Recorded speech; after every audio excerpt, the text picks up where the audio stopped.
Setelah wafatnya Nabi Muhammad SAW pada tahun 632, sahabat kepercayaan terdekatnya, yaitu Abu Bakar As-Siddiq, mengambil alih kendali kepemimpinan Islam sebagai khalifah pertama dari periode kekhalifahan Rasyidun. Segera setelah itu, Khalifah Abu Bakar langsung menghadapi pemberontakan terbuka dari seluruh penjuru Arabia.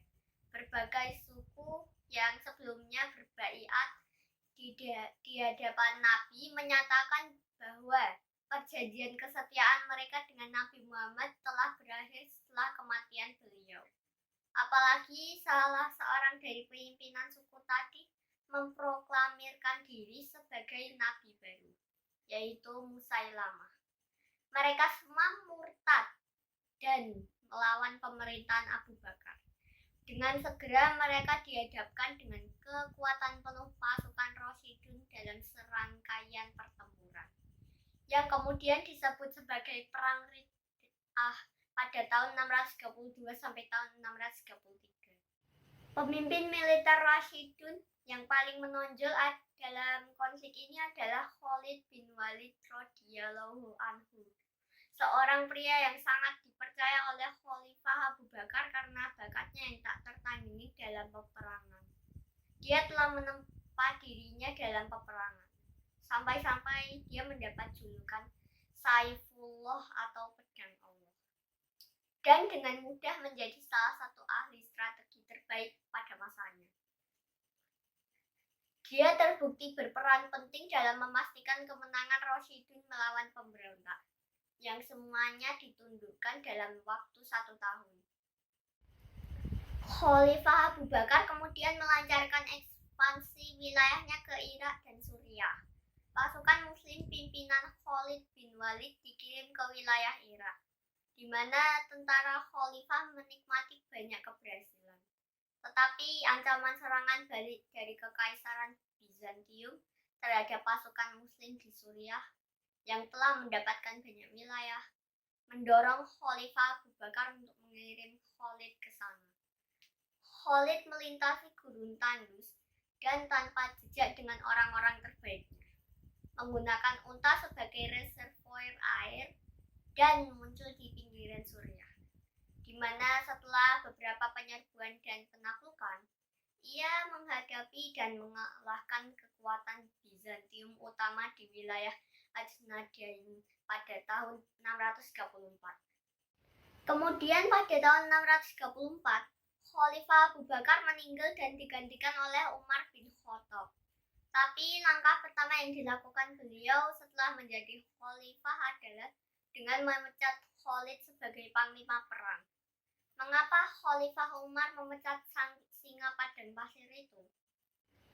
Dalam buku Kuliah Tauhid karya Imaduddin Abdul Rohim dijelaskan bahwa saat Khalid sedang menyusun strategi untuk menggempur Bizantium atau Romawi Timur, datanglah surat perintah agar Khalid menyerahkan jabatannya kepada Abu Ubaidah.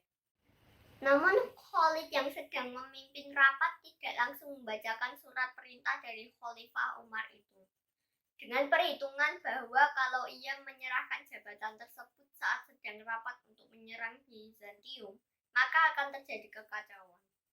Karena itu ia menyelesaikan rapat tersebut terlebih dahulu. Setelah usul-usulnya diterima dan menjelaskan cara menyerang Bizantium, barulah Khalid menyerahkan jabatannya sebagai panglima perang kepada Abu Ubaidah. Setelah mundur dari jabatannya, Khalid kemudian kembali ke Madinah untuk melapor kepada Khalifah Umar bahwa perintahnya sudah dilaksanakan. Setelah itu, Khalid meminta penjelasan lebih jauh kepada Umar terkait pemecatan dirinya tersebut, karena ia khawatir ada kekeliruan yang diperbuatnya selama memimpin perang. Khalid memang mempunyai kelemahan di bidang tata administrasi dan pembukuan. Kendati demikian, Khalid sendiri meyakini bahwa tidak pernah keliru dalam perhitungan keuangan dari dana perjuangan itu. Namun Umar menegaskan bahwa masalahnya bukan karena itu.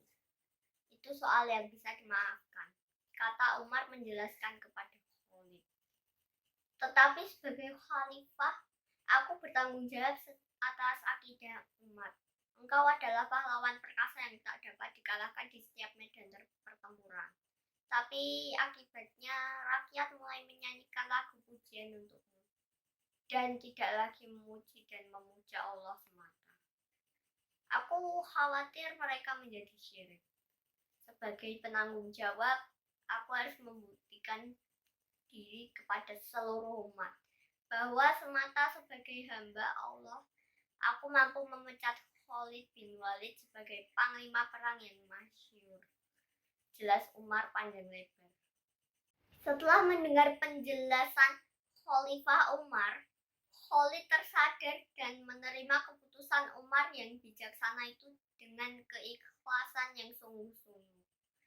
Khalid pun mundur dari hadapan Khalifah Umar seraya melompat lagi ke medan pertempuran dan maju menyerang musuh. Tidak lagi sebagai panglima perang, tetapi sebagai prajurit biasa. Orang-orang lain terheran-heran melihatnya. Mengapa setelah dipecat, Khalid masih mau terjun ke medan perang? Khalid pun berseru, aku bertempur dan berjuang bukan karena Khalifah Umar, akan tetapi aku berjuang karena Allah semata. Sebagai pengganti Khalid, Umar mengangkat Abu Ubaidah, seorang pria yang terkenal dengan standar moralnya. Diangkat menjadi gubernur Suriah dan komandan pasukan Rasyidun yang ditempatkan di sana. Kaum muslim terus menguasai daerah itu. Damaskus jatuh ke tangan muslimin pada tahun 634. Kemudian pasukan Bizantium di Palestina berhasil dikalahkan dalam pertempuran Fahl, atau kadang disebut Perang Pella pada tahun 635. Dan kota Emesa atau Homs jatuh ke tangan muslimin pada tahun 636. Dan sedikit lagi mereka memasuki kota hanya beberapa langkah lagi. Kaisar Bizantium bernama Heraklius kemudian bertekad untuk menghadang dan menyingkirkan orang-orang Arab dari Aleppo. Dia lalu mengumpulkan dan mengerahkan kekuatan besar di Seantero Antiochia untuk menghancurkan pasukan muslimin tersebut. Meskipun banyak penulis sejarah Arab berbeda pendapat mengenai jumlah tentara yang terlibat dalam perang tersebut, tentara muslim memang kalah jauh dari segi jumlah pasukan dengan Bizantium pada kesempatan ini. Kaisar Heraklius berhasil mengumpulkan sebuah kekuatan besar. Pasukannya terdiri dari bangsa Yunani, Slavia, Frank, Armenia, Georgia, dan pengikut Arab Ghassanid, yaitu orang Arab beragama Kristen, dari Suriah. Sehingga jumlah pasukannya terkumpul sekitar 40.000 prajurit. Beberapa riwayat malah menyebutkan bahwa jumlah pasukan Bizantium ini mencapai 200.000 orang. Komandan lapangan Bizantium, Fahan, adalah orang hebat dari Armenia dan dia sebelumnya menjabat sebagai komandan militer tertinggi di Emesa. Lalu ada Theodor Triturius, seorang bendahara kekaisaran, memegang komando di balik layar. Kehadirannya utamanya hanya untuk meningkatkan moral pasukan. Tokoh penting lainnya di antara jajaran Bizantium adalah Jabalah Ibnu Aiham, raja terakhir dari kerajaan Ghassanid, yang telah mendapat banyak keuntungan dari aliansinya dengan Bizantium dan tidak merasa bersalah dalam melayani mereka melawan sesama bangsa Arab. Pasukan Rasyidun, pimpinan Abu Ubaidah, awalnya tersebar di Palestina, Yordania, Kaisarea, dan Emesa. Lalu mereka dikumpulkan kembali dan ditarik ke selatan ke dataran tinggi Yarmouk. Di sana mereka diperkuat oleh tambahan prajurit baru dari Madinah, ibu kota kekhalifahan Islam, sehingga jumlah mereka mencapai sekitar 20.000 orang. Meskipun Khalid tidak secara resmi memimpin, dia sangat dihormati karena keahliannya dalam pertempuran. Dan Abu Ubaidah yang tidak memiliki keahlian seperti itu, menyerahkan komando kepadanya. Awalnya Bizantium menunda penyerangan mereka. Mereka ingin menyerang secara bersamaan dengan pasukan Sassanid atau Persia yang telah bersekutu dengan mereka setelah beberapa dekade perang. Tetapi penguasa kekaisaran Sassanid, Yazdegerd ketiga, membutuhkan waktu untuk bersiap. Dan Bizantium, yang selalu tidak sabar untuk mengusir orang-orang Arab, memilih maju sendiri. Khalid mengetahui bahwa posisi mereka di utara rentan, menarik pasukannya sampai ke lembah di luar sungai Yarmouk. Dataran tinggi ini merupakan dataran datar yang bergelombang, sehingga sangat cocok untuk kavaleri ringan Arab yang menyumbang seperempat dari kekuatan pasukannya. Negosiasi berlangsung selama sekitar 3 bulan. Dan selama waktu ini, tentara Rasidun diperkuat dari Madinah. Tidak puas dengan penundaan lebih lanjut, kedua belah pihak bersiap untuk pertempuran. Fahan menggunakan keunggulan numeriknya untuk melebarkan garis depannya menjadi sekitar 13 km. Memaksa garis Muslim untuk meregangkan lebih tipis dan menutupi tanah sejauh 12 km untuk menghadapi mereka. Pasukan Bizantium ditempatkan di depan sungai Alan. Dengan sebelah kanan mereka adalah sebuah ngarai dan kiri mereka berbatasan dengan perbukitan Jabiyah. Fahan mengatur pasukannya sebagai berikut. Kavaleri ringan Ghassanid di bawah komando Jabalah bertindak sebagai garda depan untuk penyergapan dan pertempuran kecil. Sayap kiri terdiri dari infanteri Slavia menghadap ke kanan Muslim. Infanteri Armenia di bawah Fahan sendiri dan kontingen Eropa lainnya menjadi pusatnya infanteri Yunani mengawaki sayap kanan menghadap ke kiri Muslim. Divisi kavaleri sebagian besar terdiri dari katafrak, pasukan berkuda elit berzirah, ditempatkan di belakang setiap sayap dan 2 divisi pusat. Khalid menyusun 36 resimen infanterinya dengan cara yang sama. Di depan sungai Harir, dengan 3 divisi kavaleri ringan ditempatkan di belakang garis, dan 1 cadangan kavaleri yang lebih besar di bawah komando pribadinya di belakang. Tidak seperti kekuatan Bizantium yang multietnis. Orang-orang Arab dipersatukan tidak hanya dalam sentimen nasionalis mereka, tetapi juga oleh keyakinan yang sama. Di kedua pasukan infanteri terdiri dari pejuang jarak dekat dan skirmisher, seperti pemanah lah ya. Dan meskipun kaum Muslim tidak memiliki pasukan berat berzirah seperti katafrak yang banyak terdapat di barisan musuh mereka menebus kekurangan ini dengan mobilitas yang lebih tinggi dan keterampilan yang tak tertandingi pada pertarungan hand to hand. Pada tanggal 15 Agustus, pertempuran dimulai dengan beberapa duel 1 lawan 1, seperti kebiasaan di wilayah tersebut, di mana pihak Muslim telah mengalahkan musuh mereka. Hal ini membuat Fahan memerintahkan sepertiga dari pasukannya untuk menyerang dan menyelidiki kelemahan garis Muslim. Pertempuran itu tidaklah besar dan Bizantium mundur setelah hari itu berakhir. Karena berusaha untuk mengejutkan orang-orang Arab, Fahan maju saat fajar pada hari berikutnya. Mungkin mengetahui bahwa kaum Muslim saat itu akan sibuk melaksanakan sholat subuh. Tapi Khalid secara cerdik telah menempatkan patroli pengintai di depan pasukan utama untuk mengantisipasi serangan mendadak seperti itu. Bizantium, setelah mendapati kaum Muslim benar-benar waspada, tetap menyerang dan mengunci mereka di area tengah.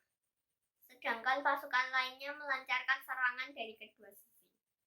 Pasukan Muslim diserang dari kanan dan kemudian kiri, lalu mundur ke camp mereka. di mana mereka dibantu oleh kaum wanita. Mereka berhasil menahan musuh sampai dibebaskan oleh cadangan kavaleri Khalid. Tekad dan semangat para wanita Muslim yang gagah berani diriwayatkan oleh sejarawan David Nikko. Pasukan Muslim di sayap kanan mundur dan pasukan Bizantium mencapai satu atau lebih ke mereka. Di sana infanteri dan kavaleri Muslim yang mundur bertemu dengan para wanita. Mereka yang mengejek mereka karena melarikan diri, menabuh genderang, melempari mereka dengan batu, dan menyanyikan syair-syair untuk mempermalukan pasukan yang mundur dari perang. Sampai pasukan tersebut kembali maju menghadapi Bizantium. Skenario yang sama juga diberlakukan di sayap kiri kaum Muslim. Bizantium terus berusaha untuk menerobos barisan Muslim selama 2 hari berikutnya. Dan tepat ketika pasukan Fahan tampaknya telah membuat terobosan, Khalid kemudian menggunakan pasukan cadangannya untuk menyerang mereka hingga membuat mereka kocar-kacir. Demi mencari keselamatan untuk anak buahnya, komandan Armenia tersebut mengajukan gencatan senjata pada hari kelima, yang sangat mengejutkan Panglima Abu Ubaidah. Malah dengan senang hati bersedia menurutinya. Khalid justru menolak tawaran itu. Dia tahu bahwa itu adalah waktu tepat untuk menyerang balik. Hari kelima berakhir tanpa banyak pertempuran. Dan Khalid mengetahui bahwa musuhnya telah kehilangan semangat. Dia menyiapkan serangan habis-habisan untuk hari berikutnya, yang telah menjadi rencananya selama ini. Dalam kegelapan malam di hari kelima, dia mengirim detasemen kavaleri di sekitar lapangan untuk menghancurkan satu-satunya jembatan di Wadi Rukot, memotong satu-satunya rute pelarian pasukan kekaisaran. Pertempuran lanjutan kemudian dimulai esok harinya pada tanggal 20 Agustus 636 dengan duel 1 lawan 1, di mana Abu Ubaidah mengalahkan lawan terkuat dari pasukan kekaisaran, seorang komandan Yunani bernama Gregory. Dan kemudian seluruh barisan Muslim berhamburan menyerang.